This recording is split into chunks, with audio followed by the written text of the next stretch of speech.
இந்த BST empire நிறுவனமாக இருக்கட்டும், இந்த கிறிஸ்டி நிறுவனமாக இருக்கட்டும், இது தவிர அந்த சென்னை மாநகராட்சியில் இந்த பேருந்து நிறுத்தங்கள் அதற்காக ஒரு போலி நிறுவனங்கள் தொடங்கி அதுலேயே எஸ்பி வேலுமணி மீது ஒரு புகார் இருக்கிறது. இந்த வழக்குகள் இப்போதைக்கு நீங்கள் இதை பயங்கர அழுத்தம் கொடுத்து இந்த வேக்கப் டிவிஎஸ்சி மற்றும் இந்த காஃபி தூள் அனுப்பும் போராட்டம் இதெல்லாம் நடத்தினதுக்கு அப்புறம் இப்போ 2 வழக்கு பதிவு பண்ணியிருக்கிறாங்க. இதில் குற்றப்பத்திரிகை விரைவில் தாக்கல் செய்யப்பட்டு இவர்கள் தண்டிக்கப்படுவதற்கான வாய்ப்பு எந்த அளவுக்கு இருக்குது சார்? எஸ்பி வேலுமணி, வைத்திலிங்கம் உள்ளிட்டோர். இது அனைத்து ஊழல்களிலுமே ஆதாரம் வலுவாக இருக்கிறது. அதனால ஆதாரத்தை லஞ்ச ஒழிப்புத்துறை இன்வெஸ்டிகேஷன்ல அந்த ஆதாரங்களை இன்னும் அதிகமாக சேகரித்து அவர்கள் குற்றப்பத்திரிகை சரியாக தாக்கல் செய்தார்கள், நேர்மையான ஒரு விசாரணையை நடத்தி சரியாக தாக்கல் செய்தார்கள் என்றால் கண்டிப்பாக 4 ஆண்டுகளிலிருந்து 10 ஆண்டுகள் வரை இந்த ஊழல் செய்தவர்கள் மீது தண்டனை கிடைப்பதற்கான வாய்ப்புகள் இருக்கு அப்படிங்கறதான் பாக்குறேன்.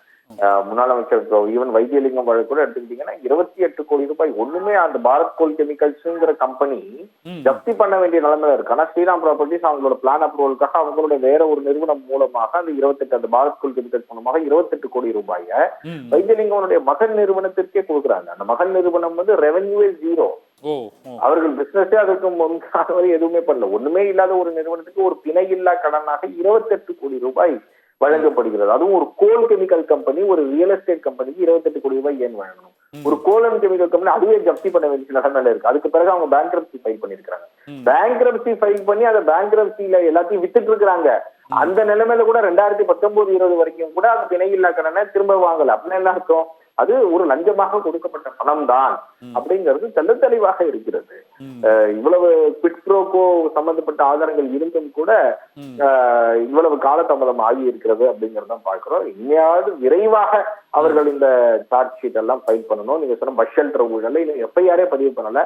இன்ஃபேக்ட் அந்த ஊழல்ல அரசாங்கம் அனுமதியே கொடுத்துட்டாங்க லஞ்ச ஒழிப்புத்துறைக்கு எஃப்ஐஆர் பதிவு பண்ண அப்படிங்கறதான் பார்க்கிறோம். ஆனால் 1.5 இறையன்பு இருந்த காலகட்டத்திலேயே அந்த அனுமதி கொடுக்கப்பட்டு விட்டது. ஆனால் 1.5 ஆண்டுகளாக ஒரு ஓரல் இன்ஸ்ட்ரக்ஷன்ல தமிழ்நாடு அரசிலிருந்து ஒரு ஓரல் இன்ஸ்ட்ரக்ஷன் கொடுக்கப்பட்டிருக்கிறதாக நாங்கள் அறிகிறோம். லஞ்ச ஒழிப்புத்துறைக்கு நீங்க ஃபைல் பண்ணாதீங்கன்னு சொல்லிட்டு. அதனால லஞ்ச ஒழிப்புத்துறை அதை ஃபைல் பண்ணாம வச்சிருக்கிறாங்க அப்படிங்கிறத நாங்க கேள்விப்படுறோம்.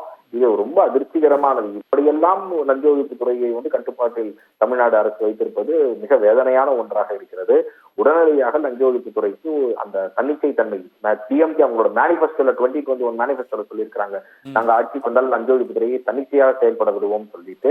அப்படியே மாறாக அதை மிகப்பெரிய கட்டுப்பாட்டில் எடுத்து அவர்கள் இன்னைக்கு எந்த வழக்கும் பதிவு செய்யாத ஒரு நிலைக்கு வந்திருக்கிறது அப்படிங்கறதான் நம்ம பாக்குறோம். 280 ரெகுலர் வழக்குகள் பதிவு செய்து கொண்டிருந்த லஞ்ச ஒழிப்புத்துறை இந்த வருடம் வெறும் 70 வழக்குகள் பதிவு செய்யக்கூடிய ஒரு நிலைக்கு வந்திருக்கிறாங்க. 4 ஒரு பங்கு வேலை செய்யக்கூடிய அளவுக்கு 4 வருடத்தில் வந்திருக்கிறாங்க, குறைந்திருக்கிறாங்க அப்படின்னு சொன்னா லஞ்ச ஒழிப்புத்துறையுடைய பெர்ஃபார்மன்ஸ் எப்படி அப்படிங்கறத நீங்க பார்க்கலாம். அதனால் உடனடியாக அரசு லஞ்ச ஒழிப்புத்துறைக்கு அந்த ஃப்ரீடம் கொடுத்து லஞ்ச ஒழிப்புத்துறை அவங்க தூக்கத்தில் இருந்து எழுந்து அனைத்து வழக்குகளிலும் எஃப்ஐஆர், குற்றப்பத்திரிகை, நீதிமன்ற விசாரணை எல்லாம் விரைவாக செய்வதற்கான நடவடிக்கைகளை எடுக்க வேண்டும். கடைசியாக ஒரு கேள்வி சார், ஜெயராம் வெங்கடேசன் சார்.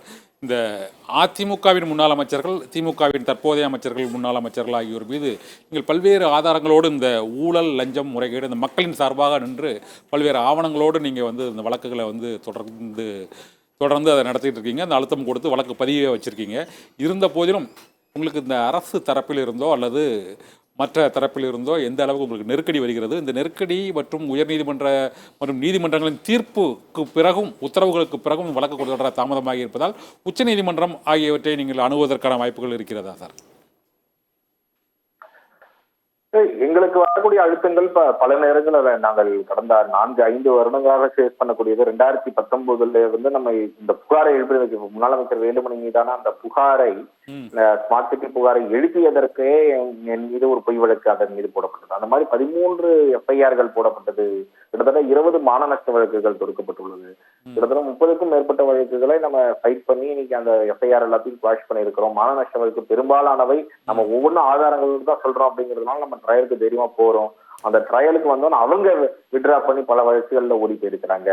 அந்த மாதிரிதான் இன்னைக்கு நடந்து கொண்டு இருக்கிறது.